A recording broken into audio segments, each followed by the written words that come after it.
2024 жылдың 4 июлында Қытай Ел Республикасының Қырғызстандағы атайын жана толық ұйғарым құқықтуу элчиси Ду Девенайым байыркы давам мамлекетинин бир өңүрү болгон.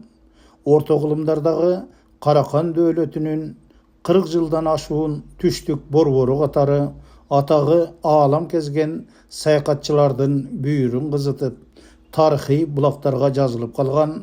Бүгүнкү күндө байыркы орто кылымдарда калган архитектуралык, археологиялык баалуу мурастардын казынасы катары эсептелген өзгөн мамлекеттик тарыхый маданий музей корогуна келип, тарыхка кызыктар инсан катары музейибиздин баалуулуктары менен таанышып кетти.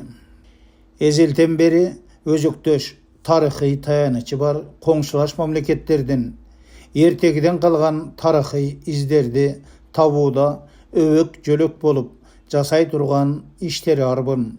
Башкасын айтпаганда эле Каракан дөөлөтүнүн борбордук өзөгү Кашкар багытында тургандыгы, этеги Самаркандка чейин созулуп жаткандыгы тарых тамырына кызыккандар үчүн изилденгенден изилденбеген иштер арбын экендигинен кабар берет.